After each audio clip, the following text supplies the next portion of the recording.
어떤 진술을 신뢰하고 그분들의 입장에서 억울한 가해자다라고 하면 그분의 입장에서 방어할 방법을 이제 말씀을 드리는 거고, 이런 사례에서 피해자분이 저한테 연락을 주셨으면 피해자 진술이 믿을 수밖에 없는, 믿을 수 있게끔 피해자 진술이 일관되게 진술을 하셔야 되고, 이런 부분에 대해서 그리고 혹여라도 이제 진술이 왔다 갔다 하면 안 된다는 제 조언을 드릴 것이고, 만약에 이제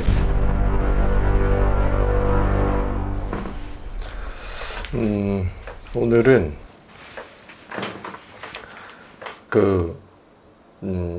저 주로 최근에는 이제 뭐 이렇게 영상 올라가면서 뭐 상담 의뢰가 많이 와요. 그래서 상담 응하고 있는데, 이제 저는 뭐 연락 주시는 분들의 어떤 진술을 신뢰하고 그분들의 입장에서 만약에 억울한 가해자다라고 하면 그분의 입장에서 이제 방어할 방법을 이제 말씀을 드리는 거고, 피해자분들도 이제 피해자분들 같은 경우 연락 온 적이 있었는데 최근에는 없는데, 제가 뭐 이 사례 말씀드리면서 참고하실 만한 사례 하나 말씀드리도록 하겠습니다.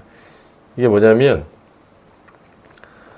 이제 여자친구가 같이 사귀다가 이제 만나지 말자라고 이제 하니까 이 피고인이 이제 칼을 차고 있는 것처럼 이렇게 하는 거예요. 그래서 이제 사실은 칼이 없었는데, 그래서 이제 내가 한 놈을 칼로 찔러가지고 깜빵 살고 왔는데 나와서 뭐 누구 이제 죽이려고 이제 찾았더니 도망을 가고 없어, 죽이지 못했다, 그놈을 만나기만 하면 죽일 것이다, 나는 세상에 겁나는 것이 없고 무슨 일이나 할 수 있다, 그러니 사람을 화나게 하지 말라라고 이제 위협을 했다는 거예요. 그래서 이제 협박을 했다는 것이고, 그러고 나서 이제 헤어지자고 했던 이 피해자를 차량에 태우고 이 성명불상에 어떤 여관으로 끌고 난 다음에 이제 이제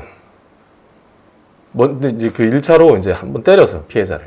그걸 때리고 이제 이미 이제 겁을 먹은 피해자에게 내 말을 듣지 않으면 오늘 너도 죽이고 나도 죽는다고 협박하여 피해자의 반응을 억압하고 피해자를 일회 간음하여 강간하였다. 이거거든요. 강간이 문제가 된 사례였는데, 이 유사한 사례에서 요런 유사한 사례는 좀 많이 흔히 발견할 수 있어요. 그래서 어떤 경우에는 이제 유죄가 난 사례도 있고 이제 무죄가 난 사례도 있는데, 여러분 생각은 어떠세요? 근데 이제 무죄가 난 사례를 이제 살펴보면 무죄 이유가 그렇거든요. 피해자 진술을 믿을 수 없다, 믿기 어렵고, 그 다음에 이제 그 강간과 관련해서 이제 그 이제 폭행 협박으로 그게 수단이 돼야 되는데, 이제 그 관련해서도 피해자 진술을 이제 믿기 어렵고, 또 이제 요걸 목격했다고 하는 사람 같은 경우에도 그 이제 피고인이 피해자를 때린 것만 이제 목격을 했지, 그 이후에 뭐 성관계나 그 다음에 이제 그 폭행 때문에 피해자가 겁을 먹어서 뭐 항거하기가 반항하기가 현저히 곤란했다라고 하는 점, 이런 부분에 대해서는 그 입증이 있어야 되는데, 그 부분에 대해서는 다른 증거가 없고 그 관련해서도 피해자 진술밖에 없다. 근데 이제 피해자 진술이 애초에 이제 믿기 어렵다고 얘기했잖아요. 그래서 만약에 이런 사례에서 피해자분이 저한테 연락을 주셨으면 피해자 진술이 믿을 수밖에 없는, 믿을 수 있게끔 피해자 진술이 일관되게 진술을 하셔야 되고, 이런 부분에 대해서 그리고 혹여라도 이제 진술이 왔다 갔다 하면 안 된다는 제 조언을 드릴 것이고, 만약에 이제 근데 이제 제가 이런 말씀 드리긴 뭐한 게, 이제 실체적 진실이 뭔지는 정확히 알기는 어려워요. 뭐 다른 증거가 없는 상태에서.